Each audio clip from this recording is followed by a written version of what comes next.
welcome to another Trafalgar Square WTF podcast, which we'd always kind of hoped we would do, but haven't. I have roped in Dave Lawrence. I think his attention's elsewhere, but you doing all right? Yeah, not bad at all, mate. Yeah, nice to be back. Been a few years, but might be able to update my Instagram picture now. Yeah, aye. Brad, you've joined us because it just seems right. 173 days since I last had an alcoholic drink. Today that changed. It's been a stressful week though. Something's happening behind us. I don't know. Oh, it's a big Tillian sign. I thought someone was getting arrested. Sophie, you've joined us. How are you doing? I'm so good. This is absolutely amazing. I can't believe I'm actually here. I'm a bit pissed. I'm not gonna lie. I'm all over the place. But you know what? How are the lads? Sophie thinks it's a camera, not a voice record. I'm going up in Graham's face like, look, I'm drunk. I am here. Archie, you alright? Yeah. Excited? Yeah. Nervous? Yeah. Yeah, me too. Dave, I feel like we've done this all before, mate. Instead of how brilliant it is, as there's a 7-year-old child with a smoke bomb right in my face. Brilliant. Lovely. Enjoying that. So yes, in between the smoke that's encapsulating my entire body, Dave, if we don't make it out of here alive, are you excited for the evening and the night tomorrow afternoon? Tomorrow afternoon, yeah, definitely. Again, same as you, we've been talking about it all week, haven't we? You're very calm and composed, and I don't know why. Maybe it's because that monkey's off our back. I'm not quite sure, but it's this is just a bit of a party, and the flare directly behind you, and it looks like you're farting red smoke. Oh my gosh, I wish I was, to Right. be fair, as opposed to that, because Jesus. We have to move because the child is going to murder me in a minute. Jesus Christ. Look, the day's almost arrived, Brad, but I will attest to this, and it's got nothing to do with 5 really chilled out days in Portugal. I'm really calm, and I know we're going to put this out either way, so this can get fired back to us.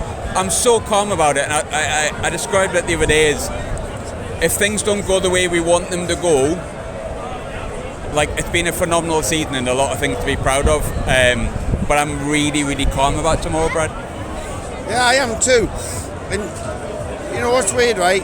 The last 5 games of the season, like I said in our private little chat, I know I've been on the pod for a while. Oh, private little chat. But the last 5 games of the season, which I said to you, it's going to be forgotten about. Yeah. And them last 5 games have completely, they've eroded. We got to Wembley and we've given ourselves one hell of a chance of getting up. Patrick Roberts' brother, that. And he's just as sexy as him then, isn't it? No, he's not actually. No offence, but Patrick is very, very. I don't know if you're on about. I just looked at the next man next to me, which was Dave. It's just I feel so calm, so relaxed. It's been a completely different week, but like I said to you in the chat, since before Coventry I've got that feeling, and that feeling was the same feeling I had against Wigan, where I just want to relax about it. And I thought if we get past Coventry, we've got a great chance. And look, this place is absolutely bouncing. There's a lot of people here that I believe think the same as me. Otherwise, they wouldn't come down. Yeah, it's great. I think it was Kieran Brady spoke about it the other day. He said, "Look, the Sheffield United could beat us. They're a very good team. They finished 20 points ahead of us. Of course they can. They have a good team. But there's enough being in this season. There's enough games in the season where we shouldn't really have anything to fear. And if the worst case scenario happens, massively proud of them. Of course, yeah. I mean, everyone's already saying, I've heard things like, oh, we might lose this one, might lose that one. Just enjoy it for what it is. Yeah. If we don't just enjoy it, man. If we don't achieve promotion and we lose 2 or 3 of our better players, look, it's part of the model. We didn't go up 2 or 3 years ago and we lost Ross Stewart, and then we lost Jack Clark. But now we're in the place with a hell of a chance of going up. And I've been Speakman and the recruitment team's one of their biggest critics over times, but they now deserve the opportunity to say, look, if we don't go up, we'll get it right next time. If we do go up, fuck me. I'm going to have the best game of mini golf in Edgware that I've ever had. If you listen to this and we've won, well, if you listen to this and we've lost, I'm so sorry about the confidence. Sophie, are you as confident? I am. Weirdly enough, I keep saying to my dad, like looking around thinking, how mint is this? We all are here because we love Sunderland. And that's the most important I hate them thing. sometimes. Yeah, I hate them. They made me But cry. I like them today. Yeah, angry, everything in between. We're all here because we love Sunderland, and that's the most important thing, regardless of result. But I do think, I just think we're going to do it. I really do. Do you not? I do, but before we get too confident, this is the one where we go, oh, I think we're going to get stuffed, by the way. Maybe... We're putting this out either way because I think, look, like you said before, so I fully agree with that. I know we've done this loads of times before, like, and it's always good fun, but like, it never fails to amaze me, like, the magnitude of Sunderland, like, Association Football Club and the size of it and how much it matters to so many people. And again, I'm going to reiterate this. I know I've said it, Sophie, but I was going to say win, lose, or draw. We can't draw. Win or lose, I think it's been a great season, and the lads that may go if we lose, or the players that go if we win in the summer, like, they've all done us massively proud, haven't they? Absolutely. You know what? Be proud of our football club. How many years have we been not proud of our football club? And that's the important thing. We've always got to remember, we spent 4 years in League One.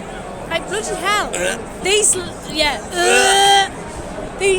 players have done so well to get to this point. Let's blooming back them. They've done so well. And you know what? We're all here for the same reason. We love Sunderland AFC. That's all that matters at the end of the day. I know, like you say, I know where I'll be in August, and that'll be at the Stadium of Light. I will be there regardless. Yeah, regardless of league. Do you know what I mean? So it's as simple as that. But I think we're going to do it. I think this is where we go. Going to go and get pissed now. Catch you before the game, after the game, half time. What's that? I'm trying to tell the podcast when we'll be back.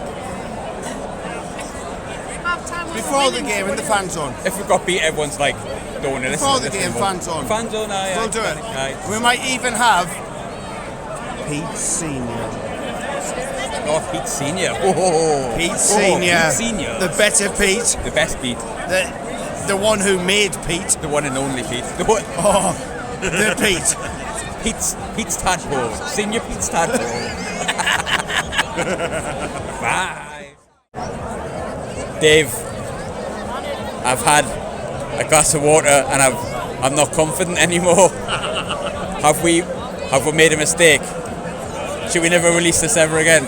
Yeah, probably. Yeah, like I guess if we get beat, we've just got to call an end to the podcast, haven't we? Is that what it is? I mean, it's a way out. Like, is that how? I mean, Sophie tried her best to put words together. Bless her. Wonderful, wonderful Sophie, who is definitely the one who is able to drink more than we can. But my confidence has fell me arse a bit after saying I was confident. And I don't know why I'm recording this, but I feel like we should. Yeah, it's probably best. It's a journalist in you, mate. Sit on the fence as much as you can, I think. You can't even draw, though. That's the worst part. Let's talk about the flares. Flares are nice, Dave. Well, if it's your thing, then they're lovely. I wish we'd stop, though. Yeah, absolutely. It's not a fetish for me, flares. I must admit. Not like that guy that stuck a flare up his arse for England. Apparently, made a whole Edinburgh Fringe show about it. If you haven't seen it, the Edinburgh Fringe show, why I stuck a flag up my arse for England, it's really, really good, actually. But Dave, like, look, on the flip side, let's hope this does work out. But if it doesn't, my confidence is absolutely through my arse now, by the way. This is, hey, look, it's mint again, isn't it? Yeah, exactly. Yeah, there's always next season. There's another 46 games to go. 100 points. Next season, we're going to get 100 points. That's a terrible impression of Charlie Medley, by the way. I thought you were doing Pete, if I'm honest. There's so much red flares about my Levi's. They're going like salmon red, though, so who knows? In time, we may get what we need. Oh, there's the firework. I'm scared of that firework, I'm not going to lie to you. I feel like that's going to go wrong, and I'm going to look like something without an eye. Looks anyway, lovely and warm though, doesn't we it? should probably go now and run away from the flare. I hope that this has tempered everyone's expectations listening to a podcast after the matter of fact. Bye. Just me, by myself now. We're about 2 and a bit hours away from kick-off, and you know that calmness I've had all week? I don't know if it's just the fact that I inhaled about 1 million flares last night up my chest. It's a bit tight, shall we say, and the nerves are kicking in a bit. But look, I think I've done everything that I can possibly do. I've worn my lucky shirt, I've wore yellow again, I've wore my jeans and the same trainers more or less that I wore for the Coventry games, and I've made sure we get the same train to get over the stadium. So if at this point you're listening to it and we've absolutely fucked it, don't blame me. I've done everything that I possibly can. Dave and Brad and Sophie and Ross, they're all there, we're all next to each other. Hopefully we'll get something at half time.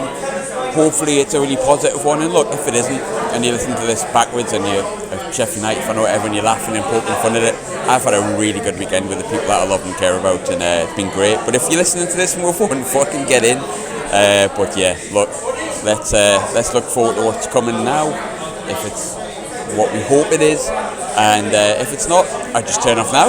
It's probably the right time to end the podcast. We were literally here last time. I know, mate. Half time, not really the half we wanted. There's positives which I didn't expect to come in the shape of a VAR call, but look, this might end up going to be quite a poor podcast, but so far, still in it, but not a great first half really, brother. No, it wasn't great. I think last 15 minutes after the VAR decision, we were starting to come into it a little bit more. Keeping Moore, they're just going along to him and he's getting the better of us. Killing us, isn't it? Quite a lot. It's disappointing their goals came from our corner. Aye. Did he score that if O'Nine's on the pitch? Not for me, I just said on the way up there, I think O'Nine either takes a foul or I don't know. I don't think the ball gets to Campbell. For me, I don't want to. He's not done too bad, but I think a change I would like to see would be Roberts on for Rig. Yeah. Rig's had 1 or 2 decent touches, but I just think we are a better team with Patrick Roberts on the side. And we need to get Lefame, Mayenda involved more. They've just been anonymous for a start, really. Apart from one or two runs Mayenda's had, which is capable of doing, we're not getting them in the game. We need to find a way to get them into it. I've said it before about Roberts, and it's just my opinion. I'm not saying anyone's opinion's wrong, but I feel like when Roberts is in the side for a while, people start to get frustrated and go, I should be replaced, and then he comes out and you go, all right. And I just, like, it's nothing on Riggy, and I'm not going to say Riggy should come out or like whoever should come out. It's not about them not having a good game. I just think when you got Roberts on the right, it just gives you something different. There's a reason 2 people are always around Roberts. That's the thing, when he's on the pitch, Graham, even if he's not doing the most exciting stuff on the ball, he pulls 2 of their defenders towards him. It's like a gravitational pull, and it leaves gaps then. At the minute, they just look like they're quite solid in what they're doing. Mundo's not getting any joy against Chowdhury. Nah. Circan either, really. The right-hand side's getting a little bit, but it's from Hume. But we're not using the right-hand side as much. No. The amount of times Hume's got down wide, and everyone's screaming. And he's screaming, we put him in and we'll put a ball in and we're going back inside or coming back. We need to pick the pace up a lot, but we need to get our players involved more. They just haven't been able to do anything which is end zone Mayenda for me. I really like VAR though. VAR's excellent, an excellent piece of technology. I think it's the best thing that's been involved in football, if I'm honest. Same. At the moment, I didn't even think there was an offside there. I was sat there going, have you seen it back? Yes. It's offside. Excellent call. I'm saying it's offside. Excellent call. Smart from the referees. Clear and obvious. Yeah. Stood in front to of be fair, they paid a lot of money. They should have seen that from the start of the flag. Yes. Avoided that heartache. Yeah. That VAR check has given us a lift, and it's given us still a fighting chance at our time. It's 1-0. Fuck now, we've got 45 minutes left, and it's either another 46 games in this season, in this league, or we go to the Premier League. Go for it. Just go for it at this point. I'd rather get beat 2-3-0 and we've absolutely went for it than hold on and try and kick a goal late and it doesn't come. We might get a late header or something and it just goes over. Just fucking go for it. I'd argue that I would agree with you for a minute there, but then when that second goal went in, I've never felt so fucking sick in my life. Oh, I know. So I don't want to get hammered. I want to touch wood, but I'll touch your head. Touch me head, mate. watch us go for it, they score 5 minutes in, and I'm like, oh, fuck. But yeah. That's what it is, mate. Look, we've got a chance of half time, and that's all we need. Yep. 45, big 45. We haven't created a big chance yet. Let's just hope. We're back in 45 minutes happy. Aye?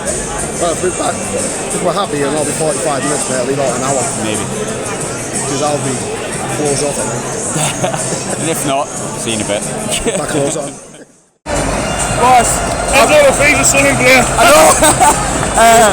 Yeah, I just cried for it. We just looked at each other and just burst into tears. Oh my god. Mate, I know I'll never admit this and record it, right? When I got this morning to Ashley, I went, imagine if Tommy Watson got a winner. You said on the podcast, well, imagine Tommy Watson. Tell you what, he was fucking brilliant. He was. As he said after the Coney game, what the fuck's just happened? By the way, what a legend, Tommy Watson. Yeah, legend. Academy legend. Look at that. Just stay, Tommy. Yes, Adam. Put me lows on the telly. Get in, Adam. Oh, God.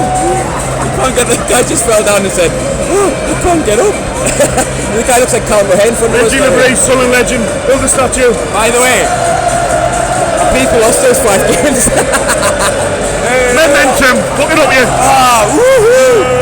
If you're listening, Coventry, Borough, anyone who's listening who said we wouldn't get anywhere, fuck you! You know what? We might go down next year. We're not going to take away this moment at Wembley till the end. Come on! You'll never ever take a moment.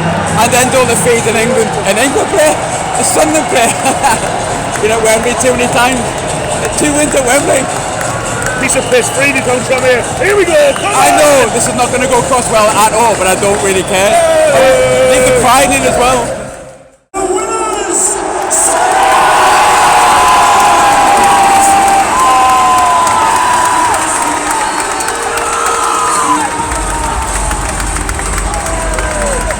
No Change podcast. I remember to record. Sorry for crying. Things like that never happened to us, and this just happened. 80th minute, 96th, 94th, whatever it was. Tommy Watson, local lad, getting the winner. I don't know what comes next. I don't know how hard, how difficult, how easy it'll be. But you've had a moment there. We've all had a moment, no matter where you were sat in the world. I had people from New York who came over yesterday, you know what I'm speaking about. And people from Australia, and you know who you are. Martin from Toronto. All those people where Sunderland have struck a chord. And struck a chord with me since I was old enough to talk, to be honest. And there's been so many moments in times when it's just hurt, really hurt. And you sometimes think, you know what? Sunderland is Sunderland, and no matter what we do, no matter what happens, I'll still always be Sunderland. But when you get moments like that,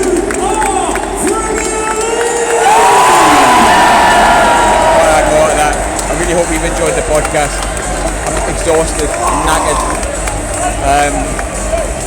I don't know, I shouldn't even be recording, I'll probably get the piss stuck out of me for crying. But I just love Sunderland, just the city, community. I love the people who follow the team. I love the people who, every podcast, I love pretty much every player that's walked in the door. I've had some sort of effect at some point. I hope you've enjoyed your day, and I hope this has been a nice thing to look back on. I love doing this, and I love doing it for you as well. Sometimes not always great, but to capture moments like this is priceless. Till the end and all that. Till the end. Who would have known it would have been so accurate. Love you. Enjoy your night. Sunderland win games at Wembley.